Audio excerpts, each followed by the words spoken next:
lot of fish farmers are panic when their fish refuse to eat. And they should panic because your fish refusal to eat means that there are certain things that are not right. And their refusal to eat means that they are not going to grow well. So it is good to protect that. What about if I told you that there are things that are happening and that's affecting or leading to why your fish not eating? In fact, the fish not eating alone is just a signal that certain things are on the way. So the earlier you provide solution, the better. So in this live stream, I'm going to take you through some of the things leading to your fish not eating. And I've categorized them into two. First has to do with, we look at the fish not eating due to poor water parameters. And the second, or the part two, we shall talk about management issues. Things that you can do right to avoid that. And some of these things are physical, which you can have full control over. So please stay watching to the end. In the live stream, we'll take you through. And if you have any question, leave it in the comment section. We try as much as possible to address that.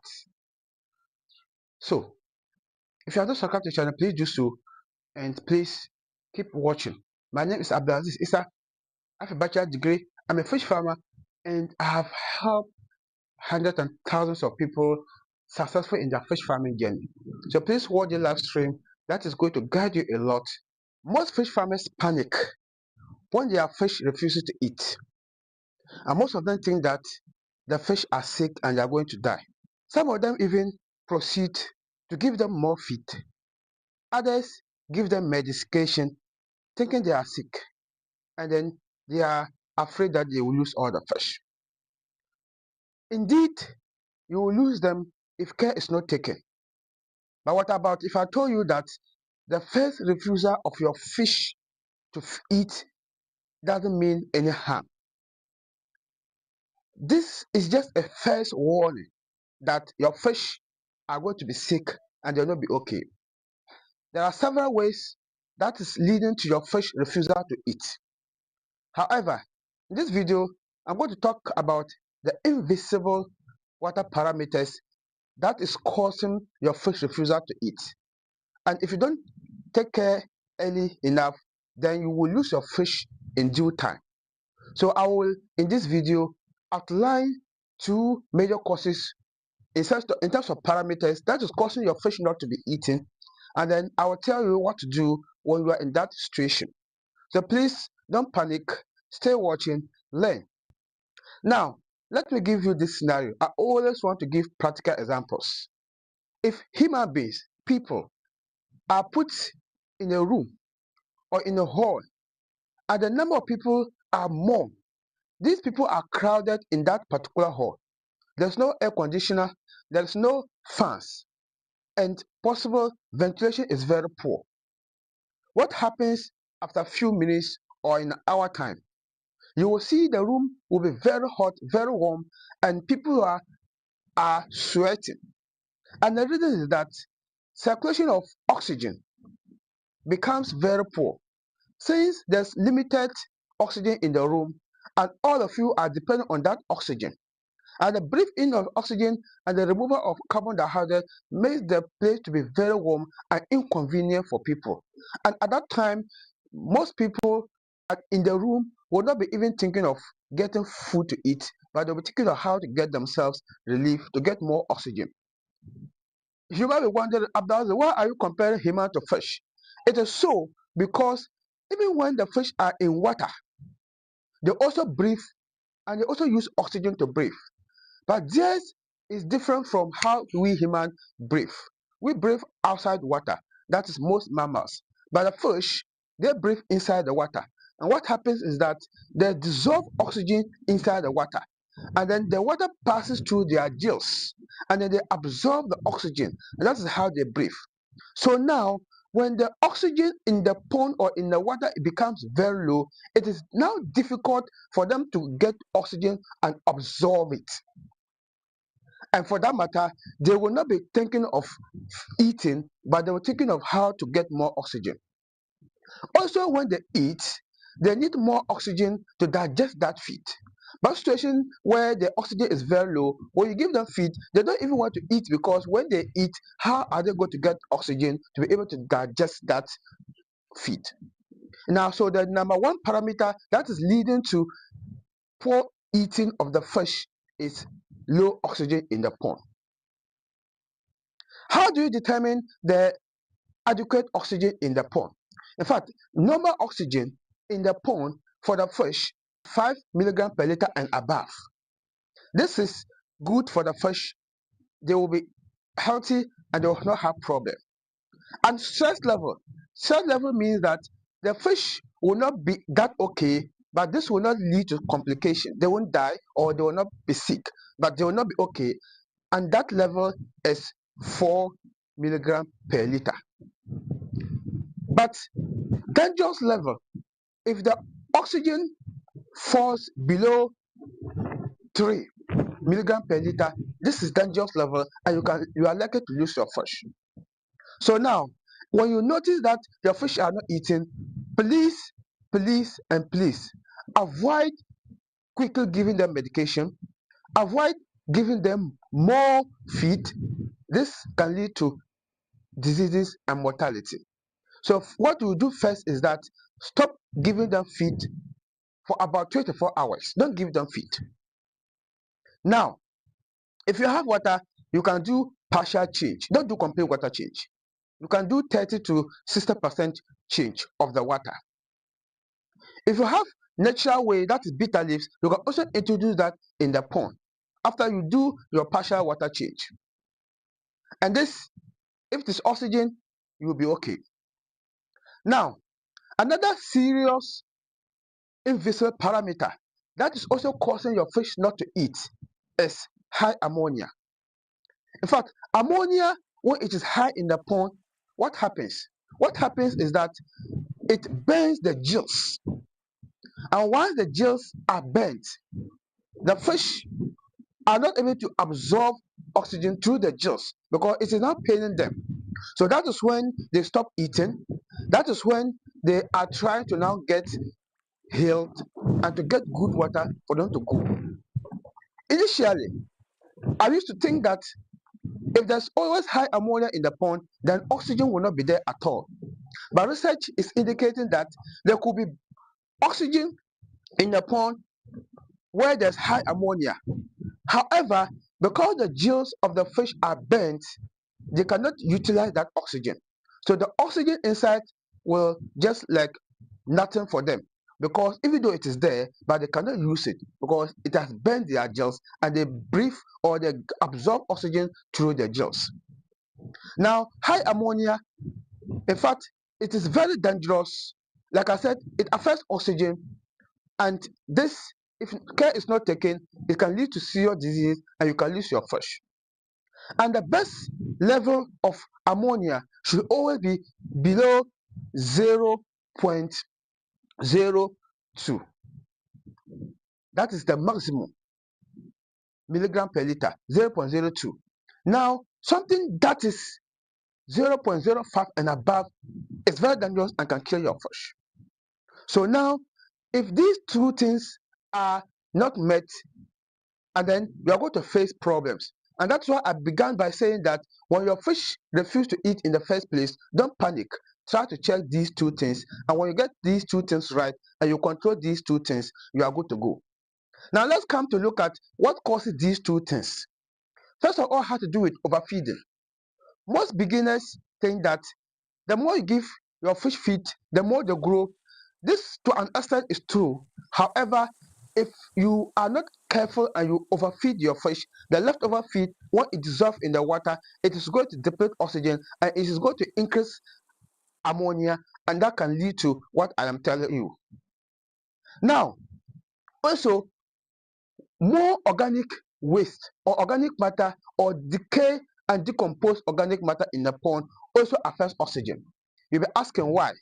Why? Because this organic matter, they also use oxygen. Not only that, most of the organisms in the pond also compete with the fish in terms of oxygen. But this is where it is dangerous. First of all, In the afternoon like this, the plankton and other organic waste that are plant-based in the pond, they also do what we call photosynthesis, and therefore it releases oxygen as byproduct, and that is supporting the oxygen in the pond. But in the night, since there's no sunlight again, these plants also stop photosynthesis, and they are now also consuming the oxygen in that pond, and all the living organisms are consuming that oxygen in the pond in competition with the fish. Therefore, at the end of the day, the oxygen is going to be smaller and not adequate for all of them, including the fish. And your priority here is the fish, and that is when you are going to have issues. Now, what do you do? Also, overfeeding can also spike high ammonia, and that can also lead to diseases. So, in order to control this, make sure that you always feed your fish the right way. Use the right and then the best feeding method, that is responsive feeding method. Give more at a time, observe and increase. Now, if you are facing this in your farm, the best thing to also do is to try to provide aerators. Aeration system are systems that adds oxygen into the pond. If you're having the rust like we have here, then the rust also goes with aerator pump. Make sure that it is functioning well and you are good to go. If you don't have the rust, try to get aerator to increase the amount of oxygen in the pond, and then you are good to go. And also, if you don't have that immediately, even if you have that, depending on the severity of the absence of the oxygen or the high ammonia, you are likely not to just provide the aerator and that will be enough. That means you need to do partial water change, and then you can now start using your aerator and you are good to go. Now, these two things are dangerous, but if you get them right and you control them, then you are going to have a successful fish farm production. Now, water parameter is also water parameters is always important, and you need to ensure you have good water parameters and the fish will be thriving. So that is why if you have good water system, you are good to go. And if you are wondering why, my best recommendation is the circulated aquaculture system. That is what we will install. It has proven to work for us and it's worked for other farmers. So why not also get it installed? We can do that for you. And if you want to learn how to do it yourself without much stress, you just sit at your comfort of your zone, follow us, learn everything practical, and then implement it yourself. Then consider checking out our DIY recycled aquaculture system course in the description. Enroll in that course and you can learn everything practical. And more importantly, we are there. You can contact us to guide you if you have any issues along the way. But if you're a complete beginner, where you want to start or you have already started, and you need a complete guide on how to start your fish farm, how to manage the farm and be successful, we have a completely free course which is about 4 hours solid on this channel. In fact, this is a course we could have made money from by selling. However, we decided to make it free for you, as charitable as we are. So consider watching. Check in the description, get the free course, watch it, get it, and boom, you are good to go. You don't have much stress. You will understand that water quality is very paramount when it comes to fish farming. In fact, if you are wondering how to get the best water quality, that is why I have made the DIY, that is do it yourself, filtration and aeration system. In fact, in this master class, I have shown you how to do your own filtration aeration system. In simple, recycled aquaculture system using local materials which you can easily acquire. I've taken you through practical and everything that you need to know. And if you wonder how to get this course, the link in the description. Click on the link or check it out on the screen. And in fact, enroll in that course and you will learn everything that you know to set up your own filtration system to your farm. And that will save you tons of water and also make your fish grow better. Check it out in the description. Now let's proceed.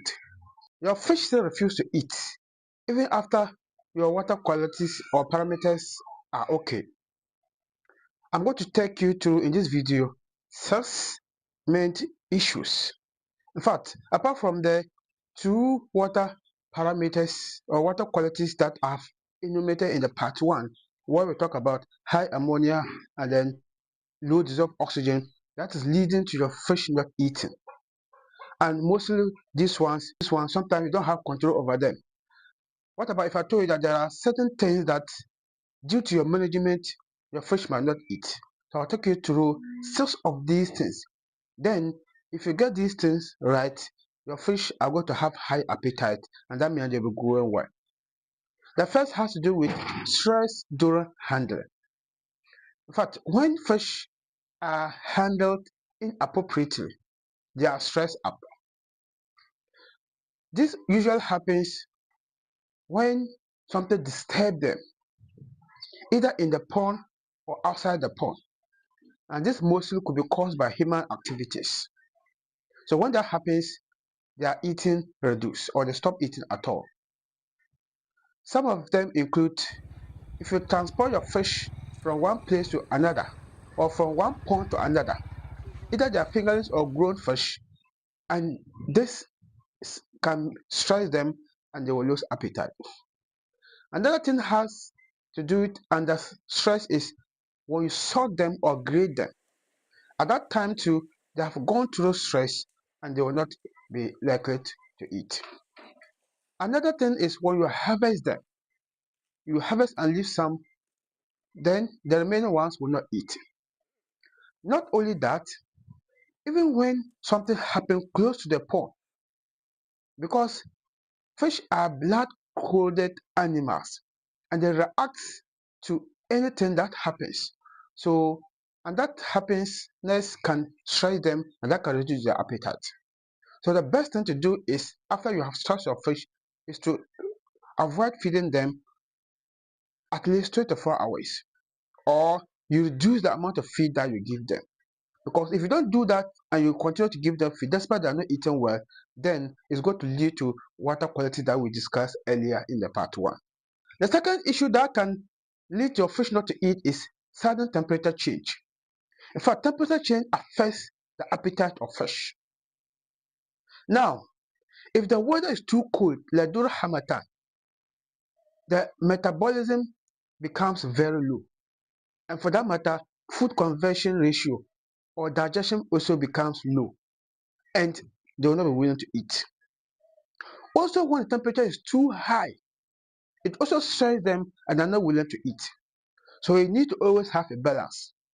So when you observe situation that the temperature is very low, very cold, for instance, during Hamatan, don't feed them in the morning when the weather is so cold. Let the sun comes out small, then you feed them. Or there's heavy rainfall or there's rainfall, immediately don't feed them. Let the temperature cool down before you give them feed. Or at the time that the sun is very hot and the temperature is very high, that time too, they are stressed up and they are under the bottom of the pond. So because they are under the pond, they are not also willing to eat. So it is good to leave them when the sun goes down or before the sun comes out in the morning, feed them, but not when the time is very hot. So these two things are causing your fish not eating, and these are the solutions. Now the third one has to do with diseases. There are times that there will be outbreak of diseases in your pond. This could be parasite, this could be fungi, or this could be bacteria. So when there is outbreak of diseases, the fish are now fighting for their survival. So when you give them feed, they will not mind the feed. So continuously giving them feed is going to lead to poor water qualities and mortality. So the best thing to do is avoid giving them feed, provide them with medication. And I strongly recommend natural, such as bitter leaves. If you provide them with medication and it is not changing, then you need to change your water partially. When everything is right and they are okay, you can now resume feeding them. But when they are not eating, don't continue to give them feed. The fourth one has to do with poor feed quality. In fact, many people believe that, especially catfish, anything you give them, they eat. To an extent, this could be true. However, not everything that they eat. And sometimes there are certain things that they will eat it and it will harm them. So when the feed that you give them is not up to the best quality, they are likely to ignore it. They might first attempt to take it in the first place, or they might take some and they will leave it. Even when the fish is of high quality, but it is spoiled, they will not eat it. I'll share experience with you. When we stock our first fish and we bought the feed to feed them till harvest, and we store the feed, unfortunately, due to poor feeding, because of lack of experience at that time, along the way, the feed spoiled. Some of the bags spoiled. You open feed, half is spoiled, half is so good, or even everything is spoiled. And you could tell by the color of the feed. The color will change, and then it will now have dust, and the smell too changes. So the first time we experienced that, we thought they would eat it. Then when we throw in the pond, they thought that's their usual feed. So they rush for the feed. And then they slow down again. And then the feed was flowing. Usually when they rush, by the time they slow down, you will not see the feet on the pond again. But when they rush and they slow down, the feet was flowing. It means that they tested it and it wasn't good. They stopped. Even if you don't stop giving them that feed and you keep giving them, you are going to have serious issues because it's more like poisonous to them. So poor feed can also lead to your refusal of your fish to eat. So make sure that you give your fish the best quality of feed. Make sure that the feed that you are giving them, you store it in the best possible way so that it is continue to be good and you can continue to give them. And avoid giving them expiring feed or feed that is close to expiration. This could be poisonous and can harm your fish. So avoid that and your fish will always be active and they are eating. Among that poor feed quality is giving your fish feed the wrong size or the wrong pelleted feed. You know the feed is pelleted into sizes 0.2 mm, 1 mm, 3 mm, 4 mm, 5 mm, 6 mm, in that order. Now, the smaller the fish, the smaller feed that they take. So a situation where you give them the pelleted feed that is bigger than their mouth or their consumption, then they will not be able to eat that. So take that note. The fifth reason why your fish will refuse to eat is overfeeding. In fact, overfeeding, first of all, you waste the feed.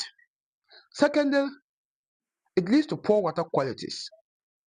We have talked about that in the part one. I won't talk more about the water qualities or parameters. But here I'll talk about overfeeding that's leading to refusal of the feed. And this is how it is.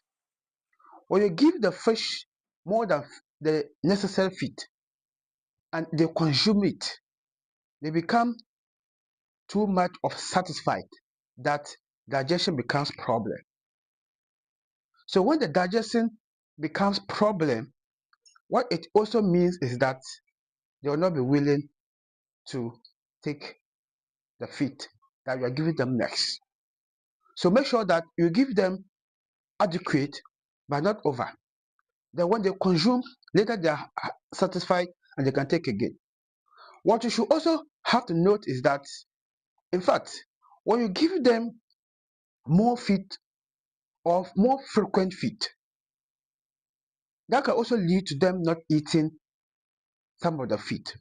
For instance, when I first began, I was feeding my fish 3 times a day, morning, afternoon, and evening. But what I noticed was that when you give them feed in the morning, they eat so much. In the afternoon, they eat a bit lesser. In the evening, they eat lesser. And this tells that between these meals, they have not digested the previous ones. Then I adopted 2 times a day, morning and evening. And I noticed that the consumption between the morning and the evening increased. And they were okay. Now that is when they are juveniles and above. Even though when they are fried small, that's the hatching center, it is better to feed them 3 times. But jumbo, juvenile going, you can give them twice. But even when they are matured, you can give them once. And that is okay. So that they will digest other feed before the other one. Now, the last and the sixth one, where your fish will not eat has to do with overstocking. Overstocking of your fish has to do with putting too much fish in a pond. Every pond has a capacity of the fish it can take. When you stock them more than the capacity, what it means is that the fish will be competing for resources such as oxygen, such as space, the feed that you are giving them. And that competition is going to lead to other implications, and that can lead to diseases or implications that will lead to them not eating the fish, the feed. Now, the best to do is to know how many fish to put in a pond at a time and put that exactly or less. Everyone has the capacity that they adopt to, but we usually recommend 10 liters of water to one fish. So if that is the case, it means that if the pond can contain 10,000 liters of water, you can stock 1,000 fish into that. If the pond can contain just 1,000 liters of water, like the IBC tank, then you are required to stock just 100 fish in that. If you don't know how to do that calculation, we have a complete video teaching you how to calculate the stocking density of your pond. Just check in this channel, you will find that video and it's going to guide you. So when you know the exact amount of fish you are to stock in your pond, this is going to help you tremendously. Now, assuming that you even stock them less, that is even what is highly recommended. Because if you stock them less and you give them proper feed and you give them the right feeding method, they are going to grow within the shortest period of time. When you overstock them, it will delay their growth, and in fact, they are going to waste more feed, and at the end, you will get poor results. These are the 6 management issues that if you get them right, your fish are going to be eating all the time and they're going to be growing.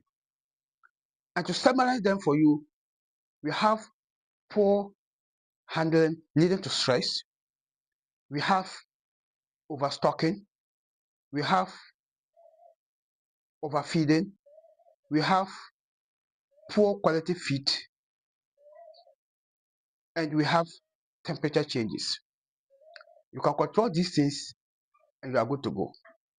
In fact, if you have been inspired, kindly share this video, like and comment. Let me know your thoughts in this comment section. Thank you so much. My name is Abdulaziz Issa. I have a bachelor degree, but I'm a fish farmer and I've been helping hundreds and thousands of people setting up their farms successfully. We can equally do that for you. And if you're a complete beginner and you want to learn how to do it and how to produce your own fish without much stresses, then consider checking out our free course and watch it before you start your farm. It's going to help you. Thank you so much for watching, and I'll see you in that complete free course video. Bye bye.